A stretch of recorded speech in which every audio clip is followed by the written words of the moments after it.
You Okay. don't need to work hard to earn money.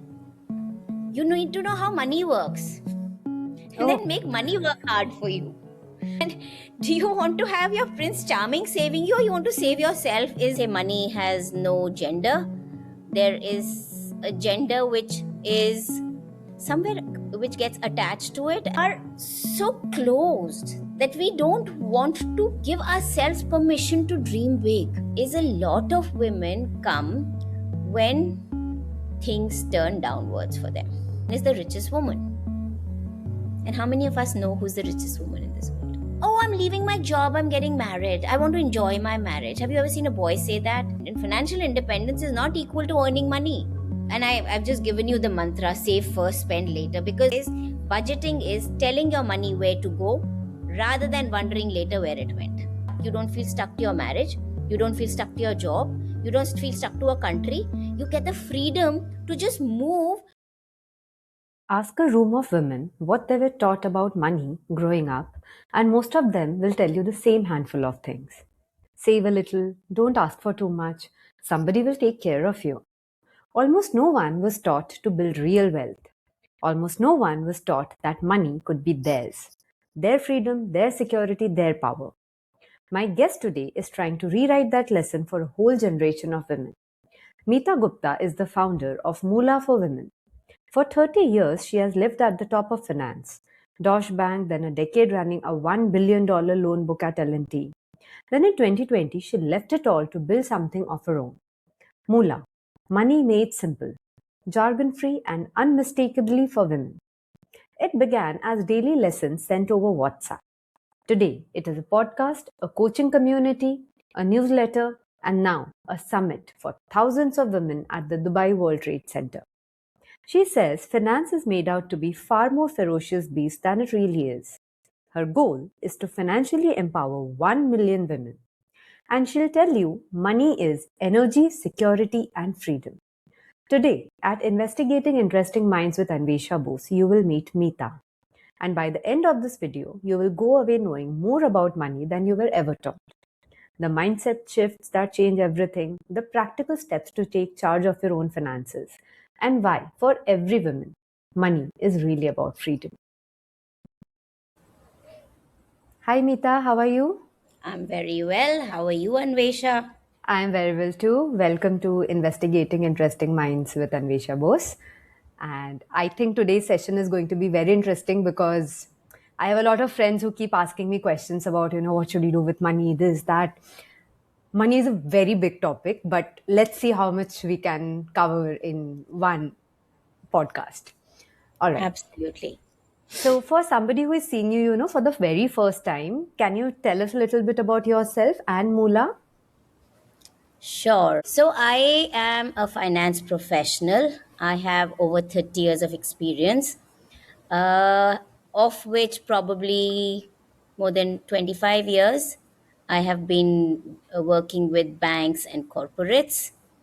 And I left my corporate career to start my passion venture called Moola for Women in 2020. And the whole idea was to create a platform which was to create something where finance could be simple, fun, jargon free, and accessible for women so that they could start getting financially confident with their money and being financially independent and being financially free. So it's been the last 6 years that I've been at Moola for Women now, trying to grow this platform into a global platform. Over the last 6 years, we've impacted more than 10,000 women from across the globe. We also do a lot of programs for children, for corporates, and others. But of course, the focus is primarily on getting women to be financially confident. I must also say that the vision now is to create something like an ecosystem, a global ecosystem for financial literacy and financial confidence for women. That sounds as a topic which is close to my heart as well, although this is the very first step I'm taking to do something about it. So I came across two very interesting and annoying statistics when we were, researching about the questionnaire. Number one is that globally women retire with only three quarters of the wealth as men do. And second, Across the world, men hold $105 trillion dollars more wealth than women. Why is that? So I think we all know the answer. But as an expert, what have you seen that what is the reason behind this? So there are layers and layers of it. It starts with the narrative that women are nurturers, women are caregivers. Even though I often say money has no gender, there is a gender which is somewhere which gets attached to it, and it was for a very long time. And I'm glad that it's changing, but it's believed that it's a man's job to handle money and to take care in terms of take care of the family financially. So that's where the beginning of this whole thing starts, of why there is a gap in wealth when women retire, right? And why do men have more wealth as compared to women? I think that it goes much deeper. So let's talk about women are assumed to be caregivers. Nowhere in the world is any document written that a woman is equal to caregiving.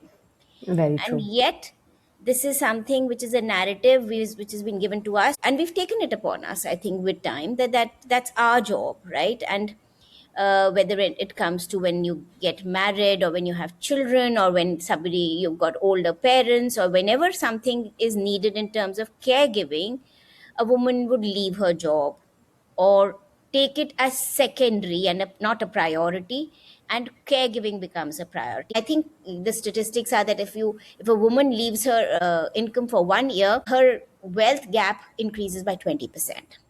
And I think what you mean by there are many layers to that is also because it compounds negatively. Because Exactly. if I take a gap year, when I rejoin the workforce, people see me negatively. They don't offer me my worth, and so on and so forth. So any loss that I'm anyhow bearing in that 1 year, or many women, because of child taking needs, they take a gap of around 5 years. So that the loss that they incur is like really huge, and I think all of this brings us to this situation today.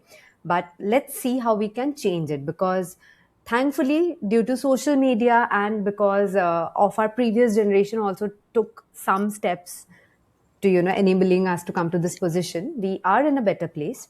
Let's start with how do we change it.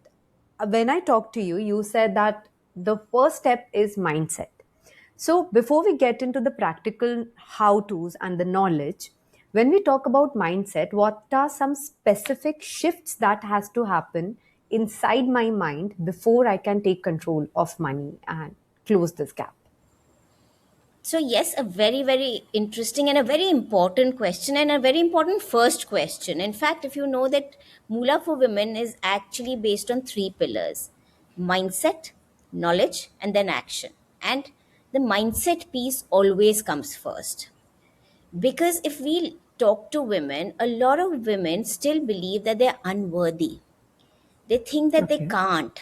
They think that it's not for them, right? It's something which has been given to them in, and which they so deeply believe in that they don't even want to begin their journey, because they believe intrinsically that it's not their job, it's not something, or they don't consider, like I said, they don't consider themselves worthy enough. So the journey actually begins when a woman steps out of that zone of her own unworthiness or her own comfort of, I don't need it, I'll be taken care of. There is, the world is there to take care of me, my husband's there to take care of me, my parents are there to take care of me, and it's not my responsibility, it's not my role. That shift is extremely important. And only when you have crossed that first step can you begin your journey towards your financial freedom, to create your financial security, to create your financial independence. And so, yes, the mindset piece of getting women to know their worth, to claim their worth, to grow their worth, to own their worth is the very first step towards your financial journey. And let's say that a woman is watching this. How do I? convince her that, you are worthy? Because if it was as easy as just saying and changing, it's like saying, don't be stressed or don't worry. So, how, how can I convince that one woman that you are worthy of doing this? So there's a saying which says you can get a horse to the water, but you can't make it drink. Very true. Right? So you can't convince anybody. They have to be convinced.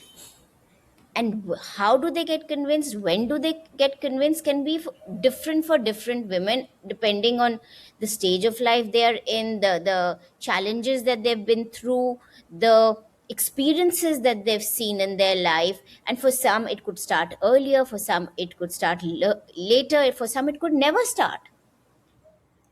Because you have personally, impacted so many women, and you also have a community. You have a lot of meetups. So when the women come to you, what are the turning points in their life when they came to you and they said, okay, Meeta, I think I should start doing something. What had happened in their life that they decided to do this? So unfortunately, and that's really the unfortunate part, is a lot of women come when things turn downwards for them. So when it's, they have lost their spouse, or they've gone through a bitter divorce, or there is a rift in their marriage, those are the times when women suddenly feel that they need to start taking charge of their money, or they don't have money. A lot of them even are in the state that they don't have money, and they suddenly feel the need to get financially independent, and probably it's too late in their journey to even begin at that time, because the journey should have started much much before. The wealth accumulation and the understanding and the literacy should have come much before this was the time for action. And unfortunately, a lot of women wake up at the time when a lot cannot change for them, and it's more difficult. I won't say can't change for them, but it becomes increasingly more difficult for things to change for them. And that's the whole idea behind Mula for Women, to bring awareness to women that you need to start your journey well before. You have to start when you're a child. A girl child has to be equally aware that she has to be earning, be responsible for her money, be responsible for herself, and take ownership of herself. And the journey has to begin there. The journey has to begin when she goes into formal working environment and knows how to negotiate her salary.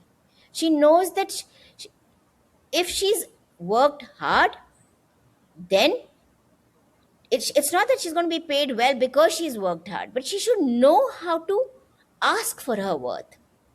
And there is a step by step way to do that. You need to get all your ducks in a row. You need to understand exactly what is the value you've provided. You need to bring documents. You need to do research of what similar positions are other people in the same industry getting, and in the same role, what are the kind of salaries they're getting. All those things you have to be equipped with, and the narrative inside you has to be strong that I'm worth it. I think I digressed from your question, but the fact is that this, while they come very late, a lot of women come late in life, and when they don't know who to go to and what has hit them, they need to be probably coming much earlier. Okay. So right now let's target at the women who are thankfully at not that stage where it is very difficult to change. Let's assume that it's a young woman or somebody who's just starting in her career. You said that for such a woman, it is very important to dream big. What does dream big mean? Is it just, okay, oh, I want to go to London and Paris, I want to retire in Switzerland? What exactly is dreaming big practically? Before I answer the question, let me ask you a question.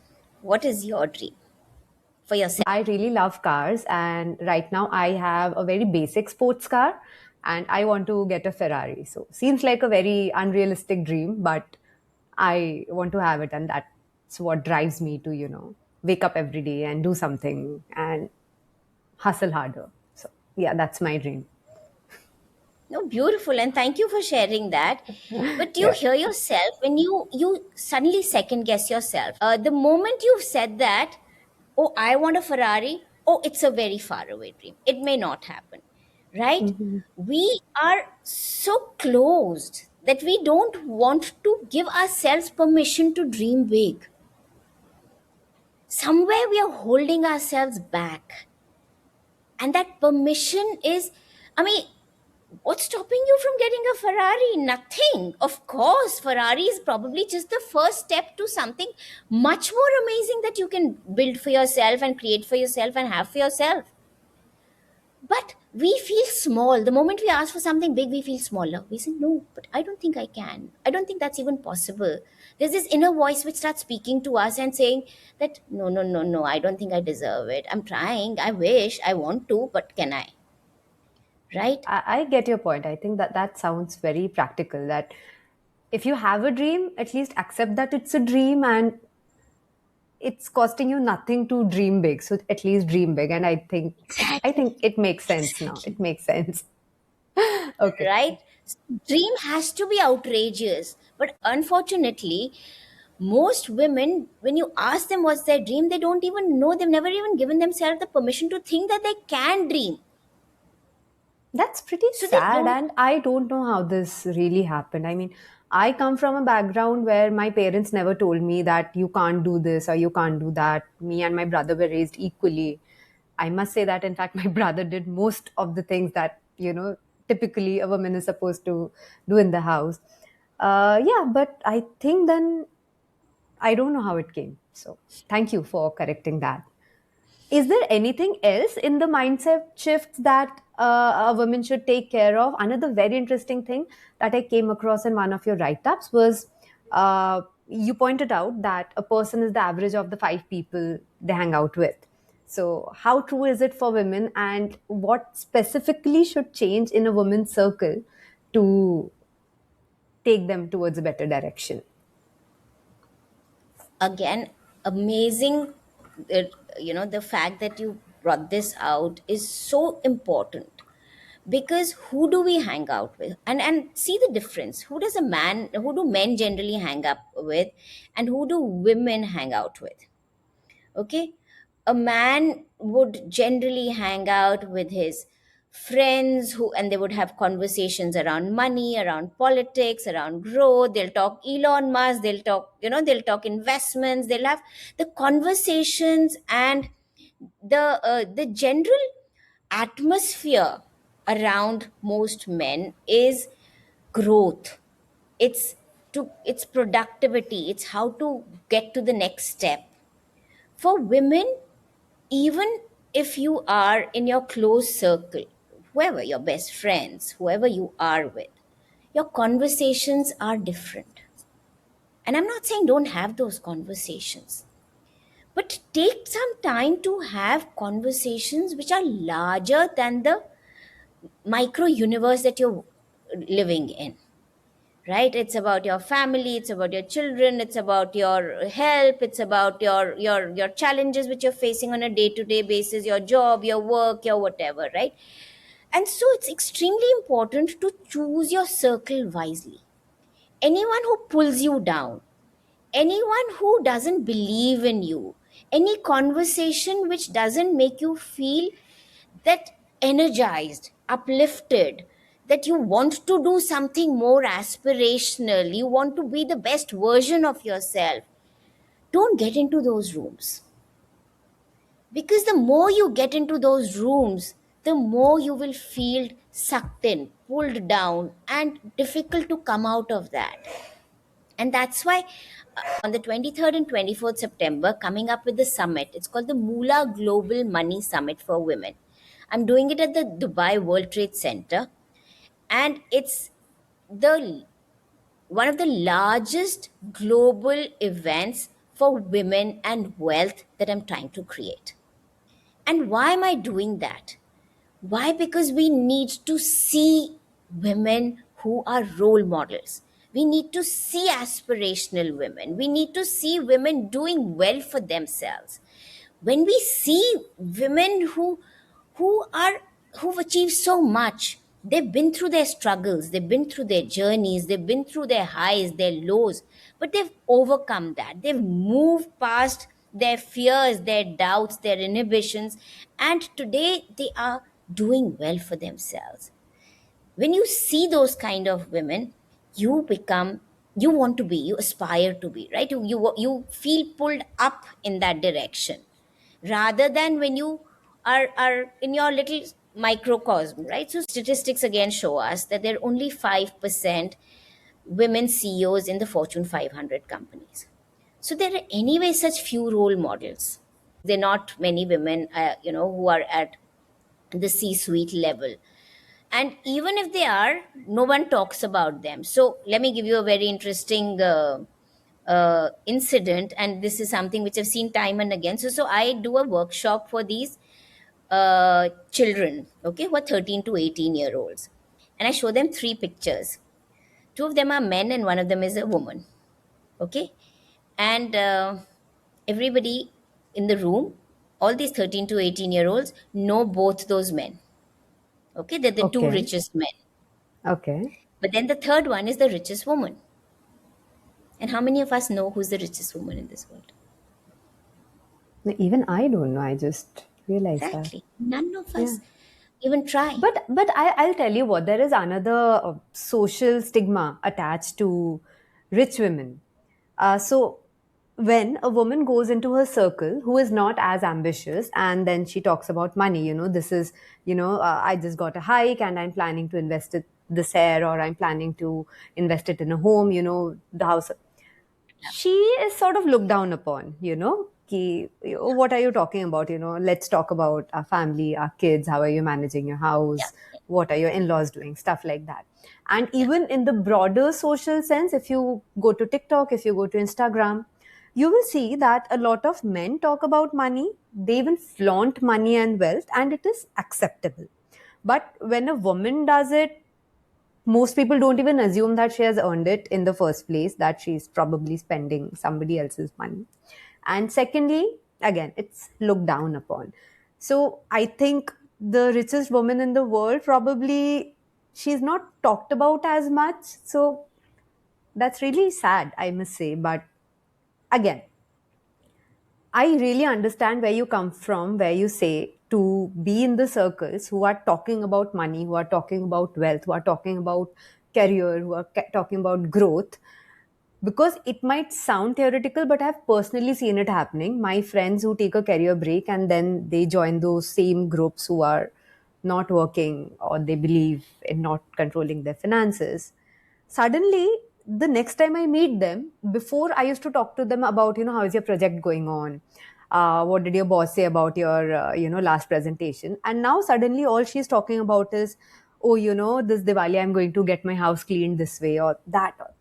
Their whole mindset has shifted to something else entirely, and your brain only has a specific amount of storage, right? So if you store more information about the other stuff, you don't have enough mental power to compute about your career, your wealth, and all of that. So I get where you come from, and it's very practical. And events like yours are definitely something I would recommend. I'll definitely give the details of the event also in the description here. And anybody who is in Dubai, women who are working, expats, or even exploring to start a career should definitely go there, I must say. So now we have talked about mindset, but there is one aspect of mindset that you have talked about a lot, is the difference between the scarcity mindset and the abundance mindset. So what are they, and how should a woman develop the right mindset? You can't develop a mindset, okay? I mean, it's something which, in the sense that you can evolve towards it. You can't say, oh, now I'm moving from scarcity to abundance mindset and it'll happen. It doesn't work like that, right? Okay. It's a choice that you have to make and then consciously work towards it. And I was reading this book, and there was something which is very powerful, which made me think that when you talk about abundance, you say, oh, we often talk about affirmations. I am this, I'm wealthy, I am, money comes to me easily, or whatever Does those that abundance does that work? Do affirmations. these affirmations and all of these work? That's exactly what my point is.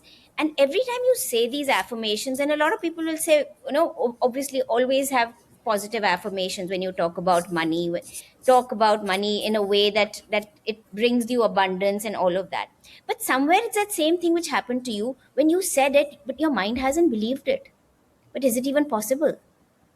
Where am I attracting money? I'm saying a money magnet, but I'm not attracting money. Where is it happening? Right? So that disconnect sometimes happen. And that's why, so this person said very nicely, instead of affirmation, go for declaration. I Okay. will attract money. Now the brain accepts that. I will become a money magnet. Now the brain has accepted it, that it's, I will work towards making this happen. Rather than you saying, I am this, and the brain says, but you're not.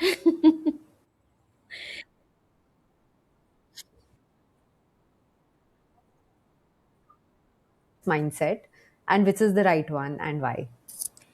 So, fair. So, scarcity mindset is when you say, oh, I don't have enough, you come from a lack.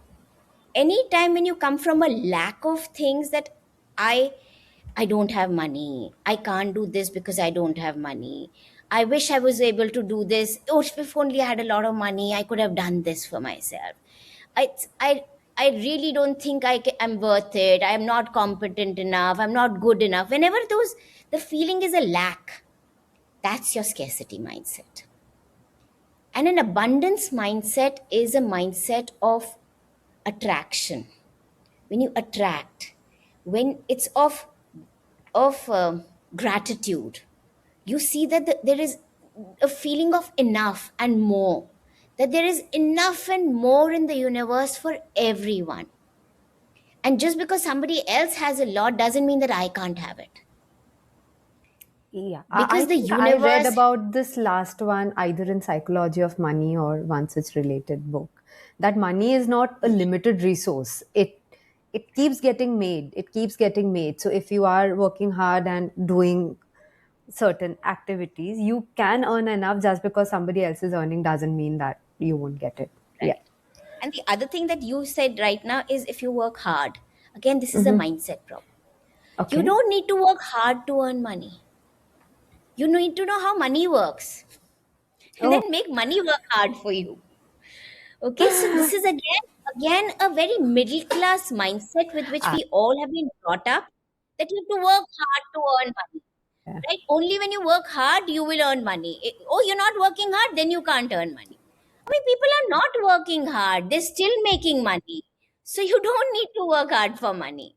But you need to know how money works. Okay, so tell me, because we are on this topic, so how does smart money work? Like, I don't want to work hard. I want to know how money works. So, what's the first thing I need to know? The first thing to know is the power of compounding. Everything in our life compounds, whether it's our relationship, whether it's our own growth, whether it's our health, whether it's our money, everything in life compounds. So you have to invest in it. When you invest in something, it grows with time. If you invest in your health from a young age, you will be able to have a good health when you're an adult, and you'll continue to have a good health. A person who's a sports person is investing in their craft from a very young age, and that's why they've become an Olympic medalist or whatever. They've achieved whatever accolades they wish to achieve. Everything in life compounds, means it keeps adding up, and so does your money. So the earlier you start, the more you benefit from it. Okay. Right. So, yes, compounding is definitely one of those principles that everybody who has done well with money talks about, right from Warren Buffett, who just says that, you don't have to put your money in the right stocks or tips, just start doing it from a very young age and it will compound. Why do you think that people still don't understand it? I mean, compounding is something everybody, even when we were kids, we were taught about that in a mathematics textbook. We know the graph that goes like this and not even like this, it goes like this, right? So that's the whole power of compounding. So why is it that we still never understand and apply it practically? So, first of all, anything which is given as a, this is what compounding is. You've never seen what it looks like, right? It's just shown to you on a paper. It doesn't go into your brain. Like, we all learned the compound interest formula in the seventh standard. Okay? And now you're also saying you've gone to the next level to say it goes like this. So that goes exponentially. Now, what does that exponential mean? What does it see? How does it see translation in terms of translation of money? How does it look that if I invest this much tomorrow, what will it grow to? Vis-a-vis, if I invest 10 years later, how much will it grow to, with the rest of the variables remaining the same? Now, when practically you see something happening in your front of your eyes, the aha moment comes. And when that aha moment comes, then your awareness starts getting built towards it. That this is why it's important to begin early. So that's the first, to learn something theoretically and to understand something practically are two different stories. The next step is also to understand that where to begin, Exactly. right? Nobody knows where to begin. How? Okay, fine, I've understood that I need to compound my money, but how do I even begin this journey? Where do I put my money? What is safe? What is unsafe? What's the first step? How do I even, what should I start doing now to be able to build that wealth? Nobody's taught us that. Schools haven't taught us, colleges haven't taught us, our parents haven't taught us, and yet we are all taught how to start earning money, right? So we acquire skills, competence, knowledge. We go to the world, we start earning money, but we've not been told how to manage money. We've not been told how to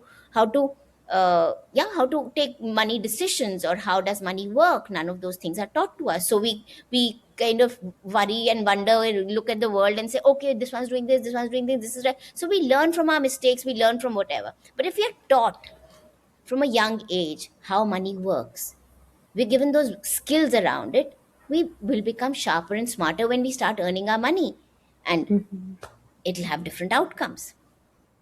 Very true. If you talk specifically from your experience, what are the four biggest financial mistakes that women make in their 20s and what should they do instead? Good question. So the first thing is uh, living in La La Land, which is okay. I mean, I love women living in La La Land. It's okay to live in La La Land, but to I think, and to be fair, I mean, 20s is a beautiful age, but along with being a beautiful age, it's also your best age to start early, It's a critical age in terms of money and right? And a lot of girls will say, I mean, I've often seen these some of these girls say, oh, I'm leaving my job, I'm getting married, I want to enjoy my marriage. Have you ever seen a boy say that?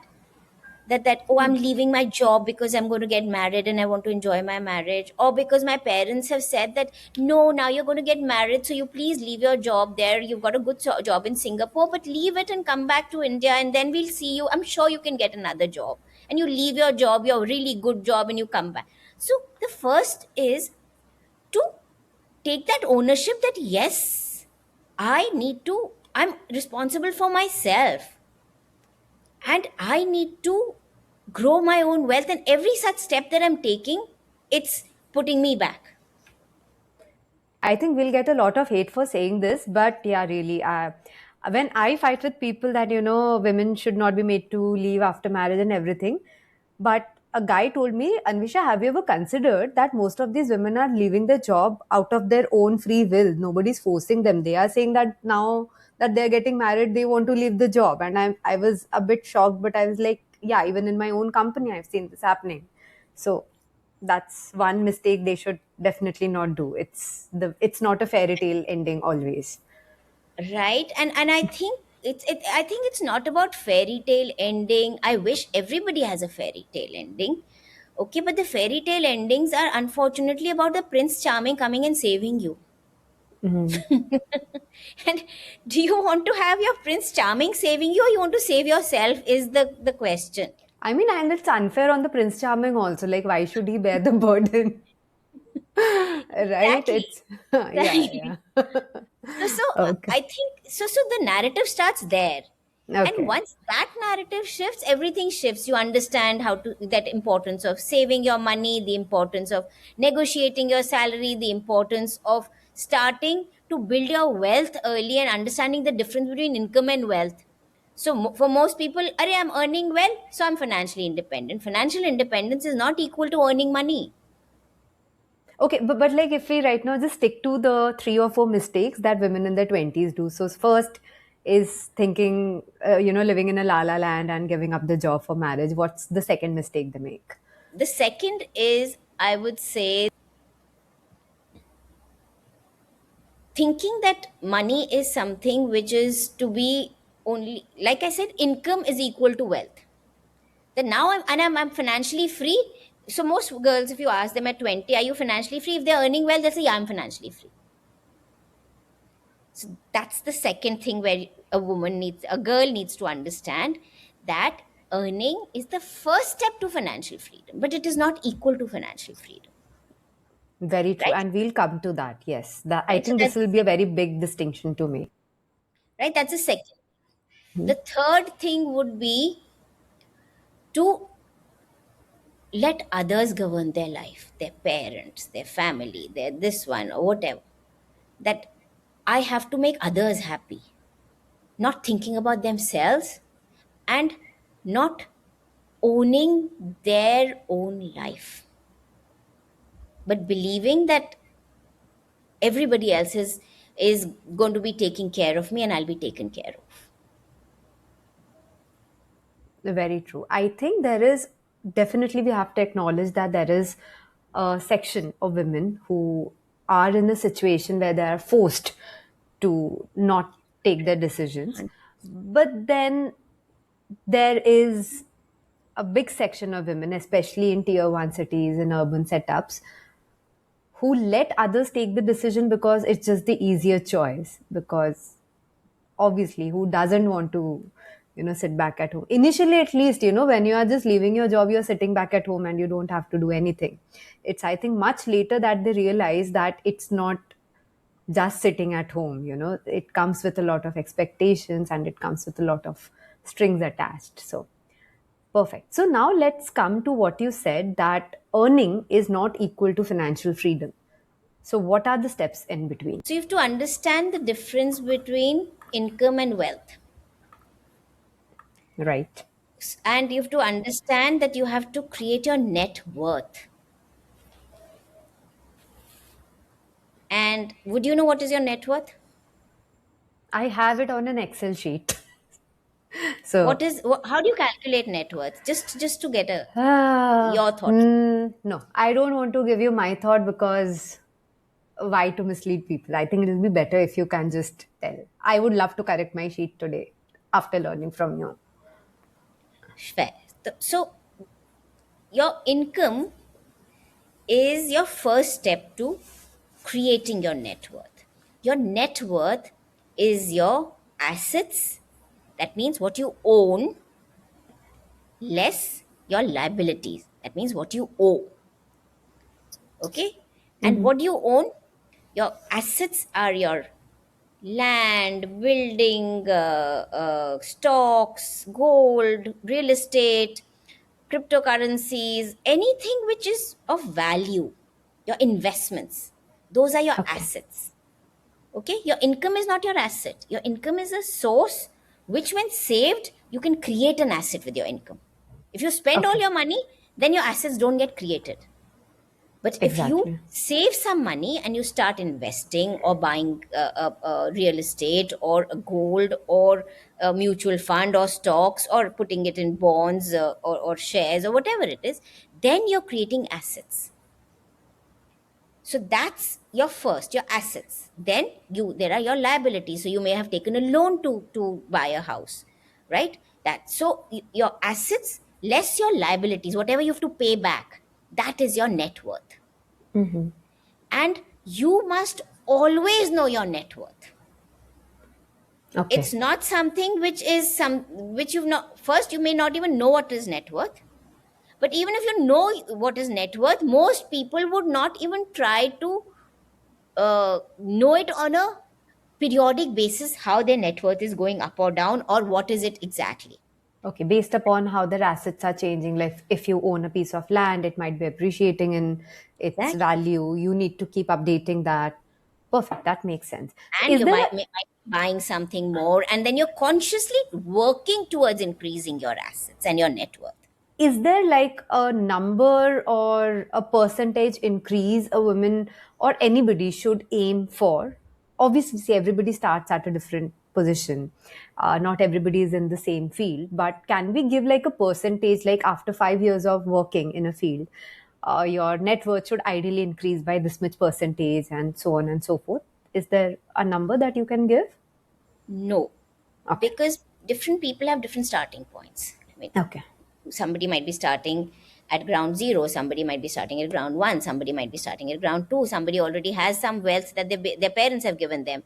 So it's a number is different, right? Somebody is earning more, somebody is earning less. So you can't have a number, but the guidance is, and I call it the Moola mantra, it's called SFSL: save Okay. first, spend later. So out of every income or money that you get, if you can save and keep aside at least 20% of your every money earned. So if you're earning 100, 20 rupees or 20 dirhams or whatever that currency is should be set aside towards your saving and then invested towards creating your assets. Is this the 50/30/20 rule? Are we talking about that? 50% going towards your needs, then 30% towards your, I think, enjoyment, and then 20% towards your It's saving and investing? true. It's like a thumb rule that that's Uh-huh. the kind of money that you should try and at least save. If you can Okay. save more, like there are, and again, that's why thumb rule. And you have to realize that different people have different thumb sizes. Okay, so it's you have to take it with a pinch of salt. That's a So very so the interesting only way of telling everybody has a different thumb size. True. right, but the Yeah. fact is that 20% is just a thing that start saving. If you can save more, who's stopping you? Why? I mean, if you can create wealth faster, if you can create assets faster, please do that. But at least begin your journey. When you will say, oh, I can't do 20, okay, do 10. It's not, that's not the important thing. The important is discipline, consistency, to keep, to begin your journey. Those are the important things. And the understanding that wealth has to be created, assets have to be built, and to start doing, and not waiting for a event to happen. Oh, when I earn more, then I will have this. Oh, when I earn more, then I will start doing this. So waiting for a tomorrow to happen, oh, I'm not earning enough, where will I don't even save, how do I even start investing? These are the storylines we give to ourselves, and each time we give these kind of storylines to ourselves, we're just delaying the goalpost and our own financial freedom. Okay, let's talk about a practical person, right? So I have a friend who just went to Dubai and she started working in a real estate agency company. She's one of the sales women there, and she's earning around 15,000 dirham. So she says that most of my money goes in my rent, food, because she's working such a long hours. So she's mostly buying her food from takeouts. Then obviously there are some luxuries she indulges in because she says she has to look good. So she buys clothes. She said, I don't have any money left to save. So I understand where she's coming from, but I also understand that there is no end to this particular phase where you just don't have any money left. So, what are some practical steps that she can take so she can start saving 20%? Right now, let me tell her that no, you have to start saving 20%, but I also have to give her a way how to start saving that 20%. So, what are those practical steps?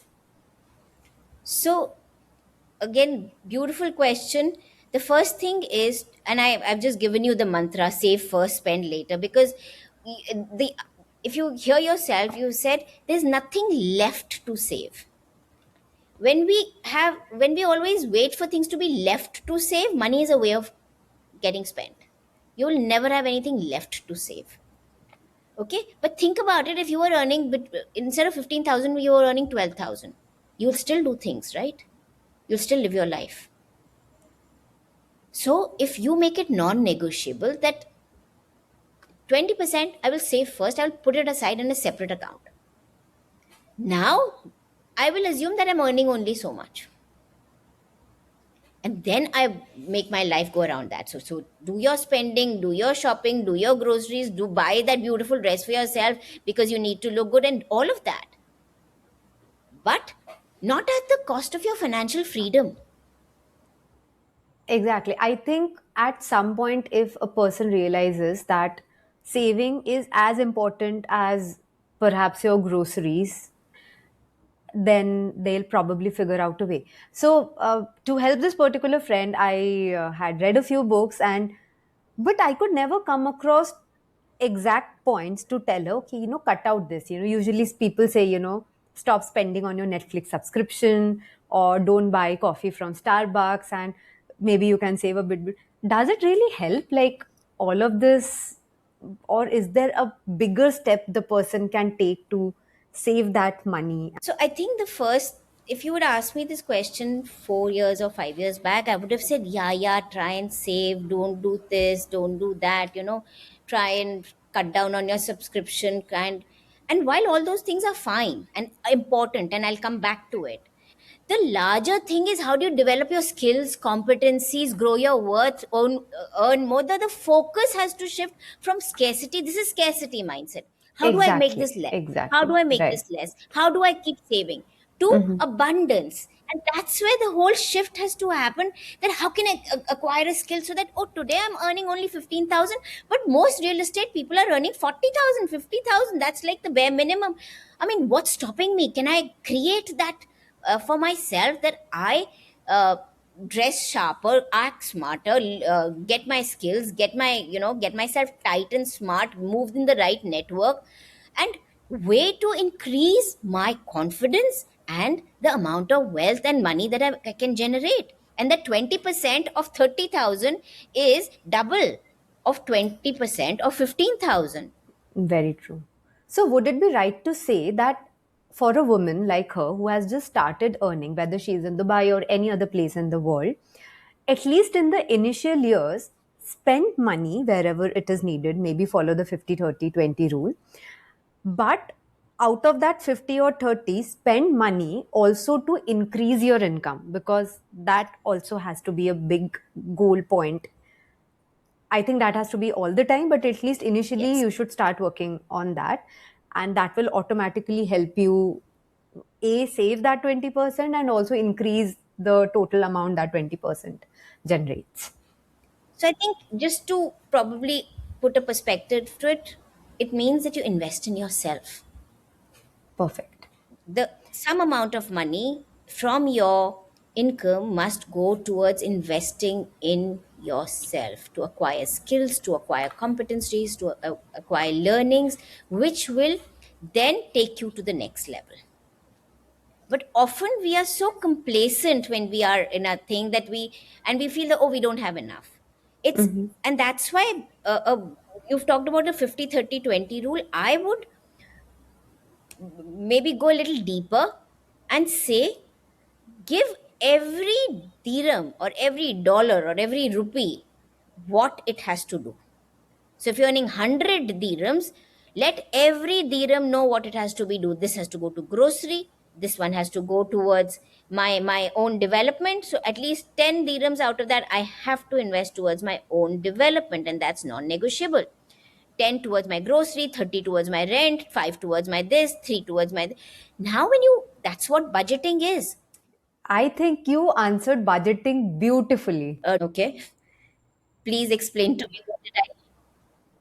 Basically assigning every dollar or Okay. every dirham, it's if you actually create an Excel sheet that this dollar is going to this is going to this, that is what budgeting it. It's not just religiously tracking your expenses or something. It's deciding, I think, beforehand what has to be done with the money that you are getting, and that gives you the clarity of action, and you're not as confused as, oh, where is my money going?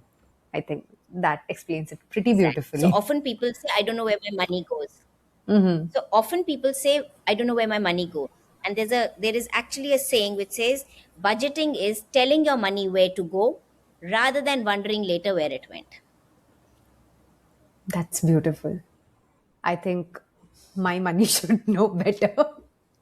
I'll have to start budgeting better. So now let's move from saving to investing. The two are different things.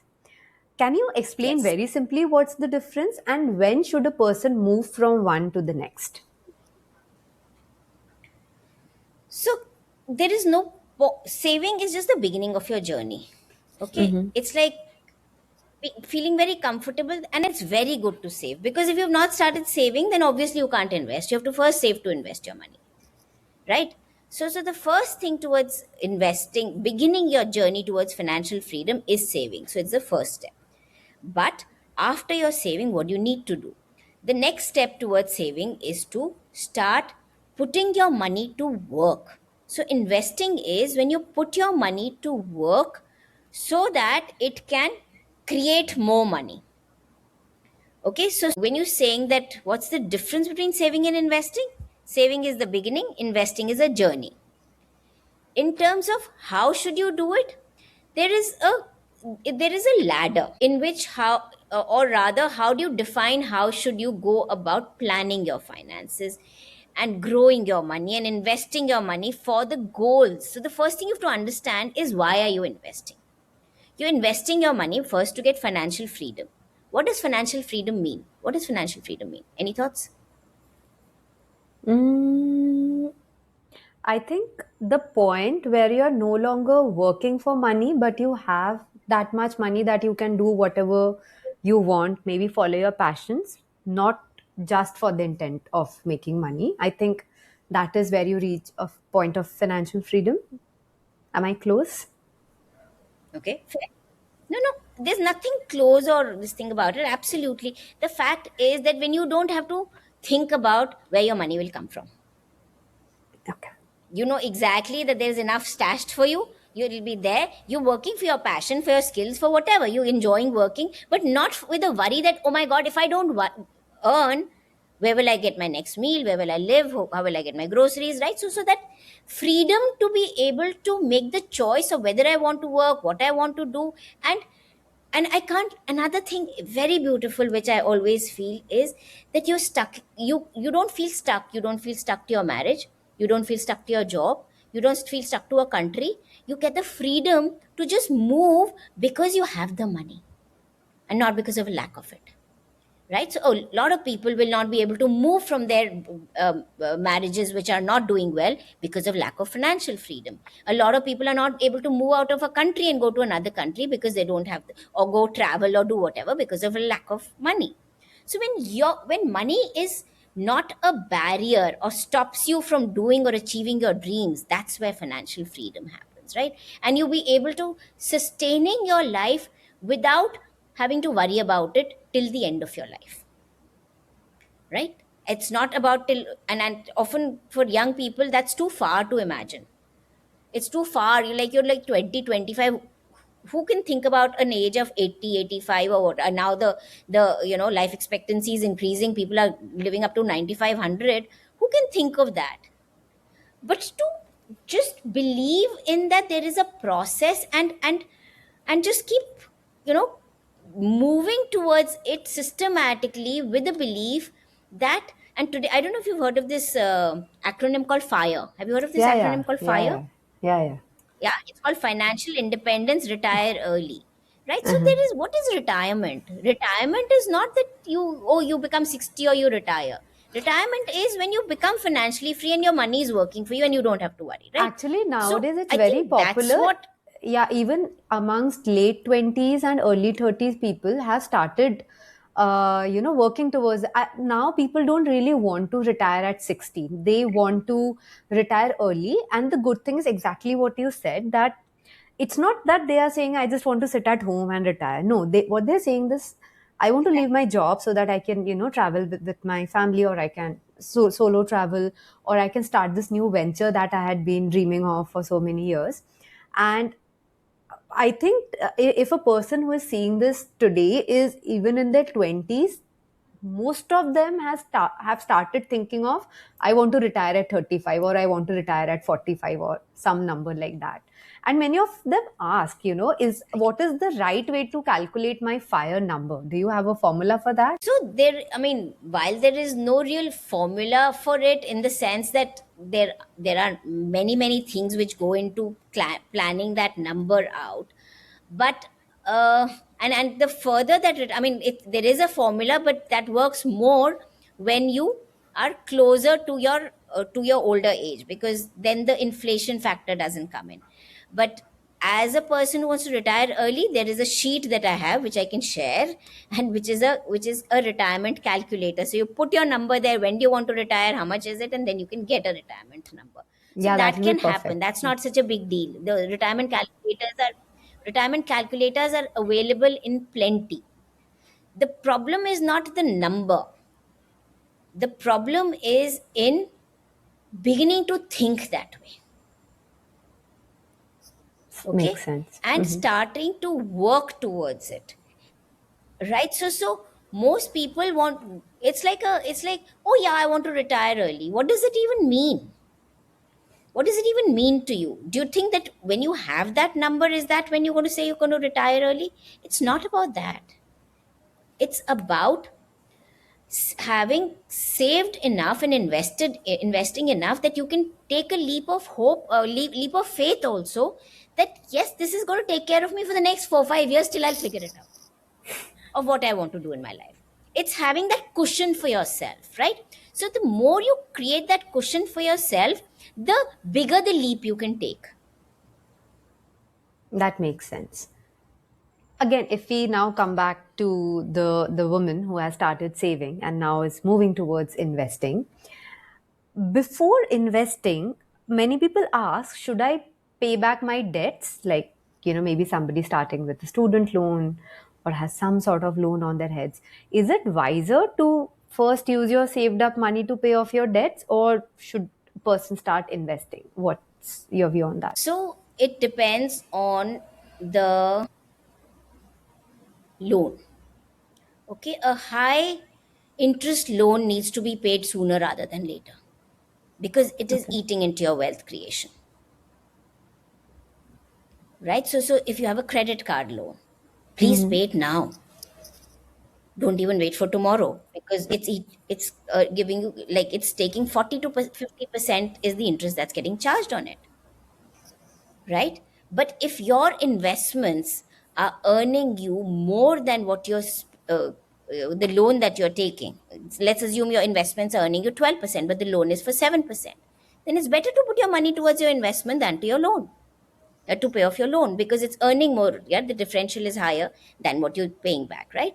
And at the same time, it's always a good idea to keep prepaying a little bit of your loan.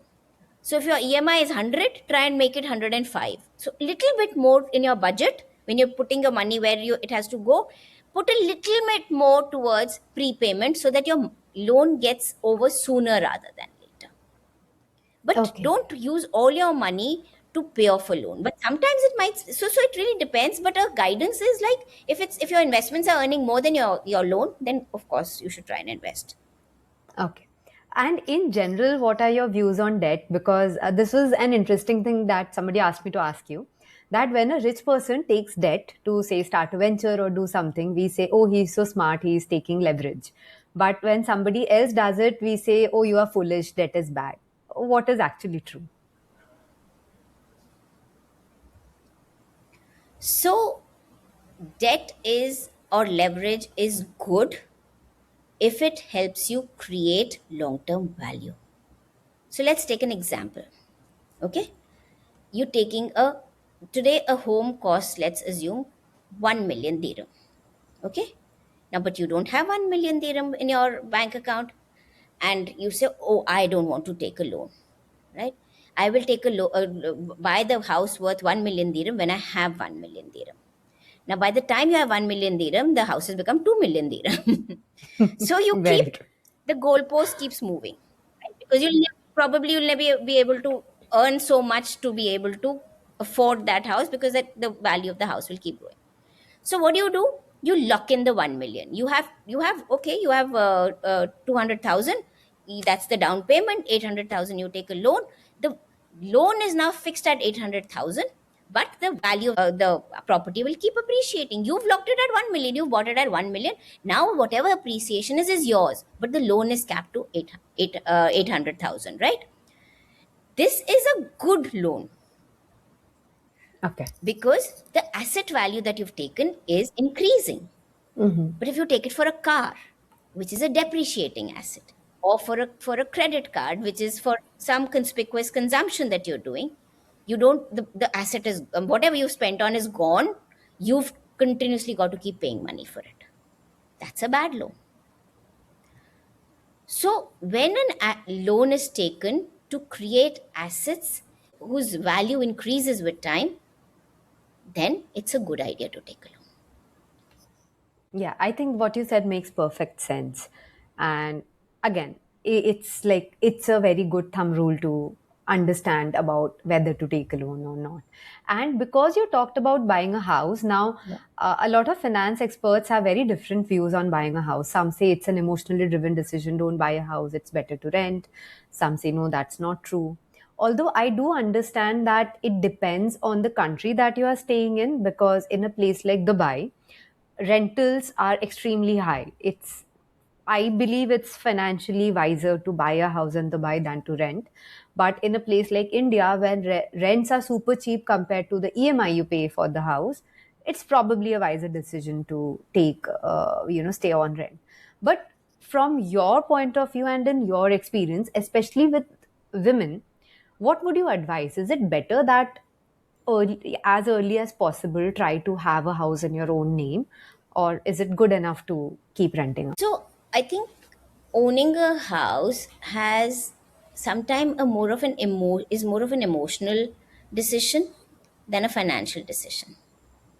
And for some people, it's like, oh, I'm creating security for myself. Okay, because where will I live? Where will I take my children? If I have a house, at least that's taken care of, right? So when if you look at a home as a emotional decision, then that's something which is not in my purview, and which is fine. It's okay for you to feel emotionally about a home. But financially, if you want to take a home, today people are going for asset light models. Today's generation do not want to buy homes because they feel that they want to be mobile, they want to be moving from one country to the other, their assets should be liquid, they should be able to manage their asset from across the world. And remember that every investment that you make is a responsibility. You have to manage it, right? And so yes, property is good, everything is good. It really depends on your choice. What you said is absolutely bang on, that in India rental is very low. That's why, as and it's much lesser than an EMI, and that's where the financial decision making in terms of buying an asset might be, it's not so prudent, because yes, while there is capital appreciation, but overall the amount of return you get on a property is probably equal to a fixed deposit or a little bit more than that over a longer period of time, because the rental incomes are so low. Whereas in a country like Dubai or some other countries where the rentals are equated to your EMIs, they're nearly same. Your rental is enough to be able to pay your EMIs, and then it makes much financially a more wiser decision to buy a house rather than take it on rent, because the asset also becomes in your name, right? So you own the asset and you're paying the same amount of money as whether it's as rent or whether you're paying it as EMI, and at the end of it the house belongs to you. So the only thing that you need to take care of is your down payment. In terms of saying that what is good, what is bad, it's your choice, and it depends on what makes you feel. Like I said, for some people it feels like a baggage we don't want. For some people it's like a, a sense of pride, that I have a home, I have my house, I've built my own house, I've created my own house. And unfortunately, a lot of people put a lot of value to a physical asset, right? Because people can see it. So there is that whole thing of even telling people that, oh, I own this, whereas something which is stashed in your bank accounts and your investments and all cannot be seen, Mhm. right? So it really depends what works for you and what doesn't. Okay, and coming again, continuing with the topic of a house, for a married woman, should the house be in her name or not? I mean, it really varies from family to family, but have you seen cases where the house is not in her name? And because you have met a lot of women who have either gone through a divorce or something happened to the spouse, is it wiser to have a house in your own name if you are a woman, or it's not, it doesn't make much difference? So I think a woman should protect herself. Everyone has the responsibility of protecting oneself, okay? And this is a very loaded question. It has, again, dimensions to it, layers to it. So let me first of all tell you about something called MWPA Act. It's called the Married Women Protection Act. So if a spouse or a husband takes a life insurance under the Marriage Women Protection Act, then the proceeds of the insurance, at the the beneficiary of the insurance is the wife. She will get the entire money from the insurance. The money will not be used towards payment of creditors, loans, this, that. So if you've taken a life insurance, you should take it under the Marriage Women Protection Act. You can't add it later. This is something you should, when you're taking, your husband's taking a life insurance, they should do it under the MWPA, because then it protects the wife. Okay, that's one part of it. Creating a Okay. will is very important. One, should you have a asset in your name? 100%. If you can have it, why not? It's a security. You should try and do it. You should have joint ownership. You should ask for single ownership. Yes, it shows trust that if, even if you're not earning, if your partner is earning, if he's invested and given you created an asset in your name, it just shows that that person trusts you, he believes in your security, and is willing to stand by you, and that's why that person is, given, put a house in your name. It differs in different families whether and there is no right or wrong answer that whether she should have it in her name. Yes, of course she should have it in her name if she can, but she should aim to protect herself in terms of creating her own financial security, whether it's a house, whether it's having access to your finances, or whatever assets are there, or creating a will. If you don't create a will, then in India, your assets gets distributed under the succession, the Hindu Succession Act, right? Depending on what religion you are, the laws of that religion and the laws of the land determine how your assets are distributed. And a woman may not get the custody of the house or whatever the assets are of their spouses if there is no will, because the asset gets distributed between the kids, the mother-in-law, the family, and this and that. So there is a full waterfall mechanism in which assets get distributed. So to create awareness that, just believing that, oh, I'm living in a house where, whether it's in my name, not in my name, doesn't matter. No, creating your security is important, and it's your onus to have those conversations to see how your financial security is created. Thank you. I think that is very helpful. Because we talked also of relationships, there is a very common problem with women, especially after marriage. Many of them say that I completely trust my husband. He's going to take care of all the finances. I don't understand. I don't have time or whatever. He's handling everything. Let's for a second assume that, okay, the husband is genuinely taking care of everything properly. He's a very trustworthy person. Even in such a situation, what is a list of things that a woman should be aware of and be in control of and have access to?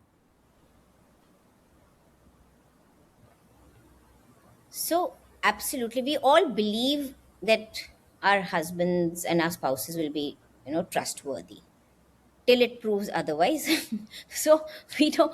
We don't want that to happen, right? But we can't, we will live in that fear, right? We will continue to live in that fear if we don't have control. So the important thing is to have that, a sense of control, awareness, access. What is in it for me? Where is, what is my wealth? What is that conversation? So that your comfort, and not even your comfort, your confidence that you will be, you'll have enough to be taken, to take care of yourselves, whether or not the trust gets betrayed or otherwise. It's like saying that when we have a fire extinguisher, are we looking for fire?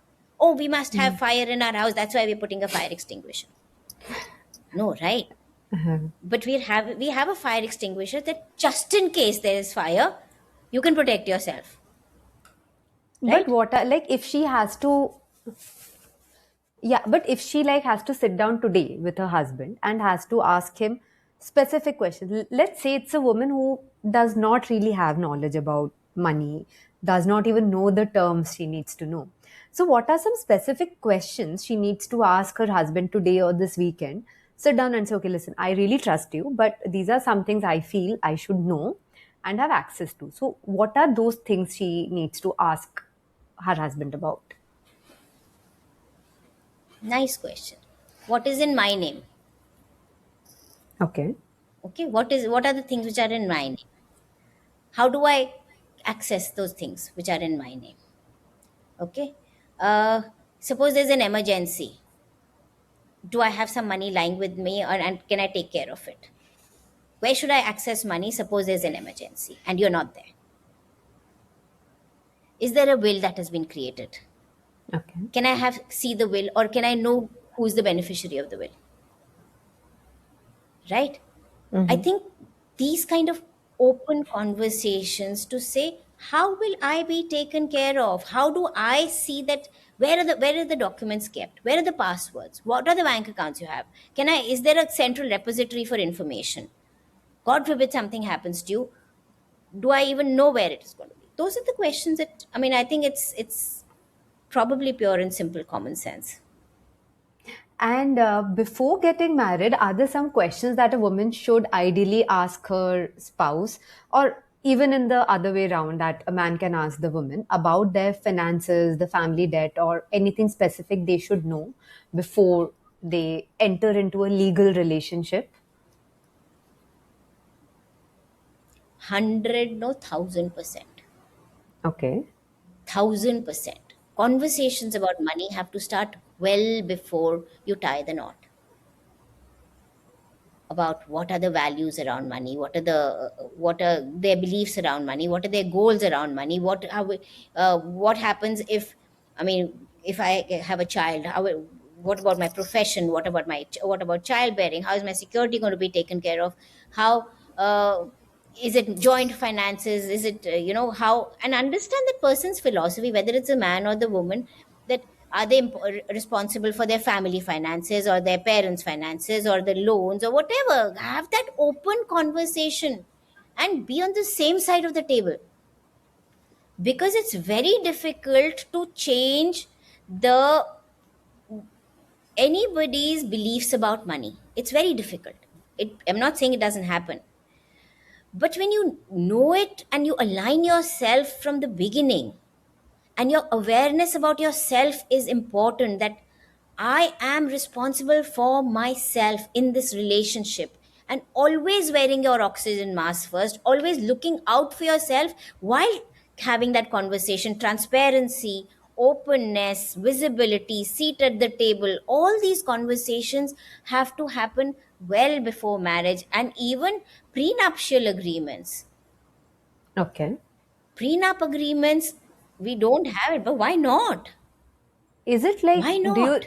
are you in favor of them even in the case where neither of them come from a lot of wealth, like both of them are probably equally positioned in, have similar backgrounds, is that I also think a it's case where you more think there a should be question. prenups? I think it's a way of starting a conversation or understanding it is. It's not, sometimes it may not be about the agreement. but understanding the ideology when a person's feeling that, is it mine, is it yours? See, then that real emotion of a person comes out when that document is being written and then signed. You actually come to know that, is it just a person saying it, or a person believes in what that person is saying. That's a very fresh perspective. I've never talked about this with a finance expert before. I mean, I have I heard haven't. and I mean, I've. it's just come to my head too because you asked that. Okay, perfectly makes sense. Let's get I back to haven't thought of the. it either. It's just that I just thought of it.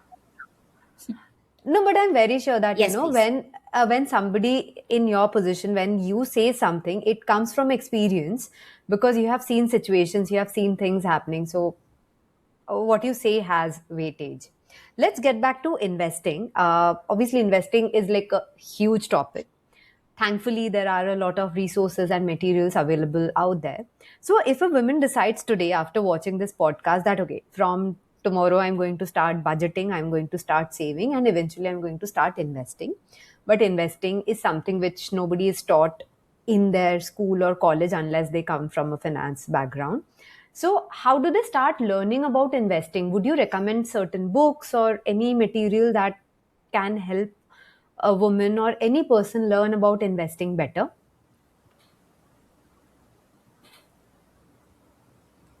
So there's enough and more available. Okay, like you said, there's enough and more available, and that's why it's confusing because there's so much available. When there's so much available and it's so much full of jargons, it's so much full of jargons that you get ticked off even before you begin. And so I can't understand. It's not for me. And then the journey becomes even further, right? And that's why it's important to have a mentor. It's important to have somebody who can help you open the threads, unravel those questions. And that's the whole thought behind why Moolah for Women got created. So, like I always say, there's enough and more. But unfortunately, and to give myself a little credit, is to say that the whole idea that I created, what I did was to make finance so simple, so fun from a woman's perspective. I haven't still seen that kind of material around and going. So there is enough more for a person who wants to know, learn.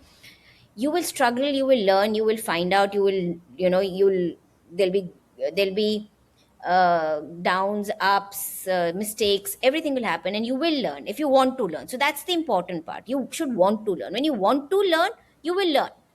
Okay, then you will find out your ways, you will make your mistakes. But if you want to learn from a safe space, from a step by step way, in a way that there is no judgment, that's such a safe zone, then I invite you to go for my programs. And I it's a fully DIY program which I do run. I mean, where I don't it's something where I don't get into it. It's fully DIY, and you do that program, and it will open your threads in your mind around how financial decisions are taken. So it's not just about investing your money. Investing your money is just a very small part of managing your money. Okay.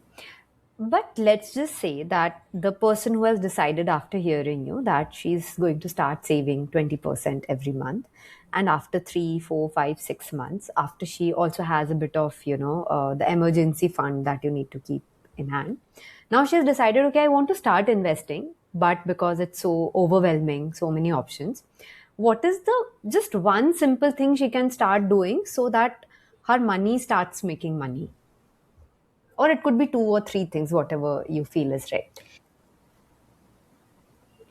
Anvesha, it's such a difficult question. It's such a difficult question. It's very easy, but it's very difficult. It's like saying, I have a shoe and I need to fit it to everybody. I can't. I can't. A Cinderella shoe will fit Cinderella. Okay, so while I can say, okay, invested in Nifty 50, I can say, okay, invested in FD, and I can say invested in real estate. I don't know your story, Okay. right? I don't know your life journey. It may not be important for you.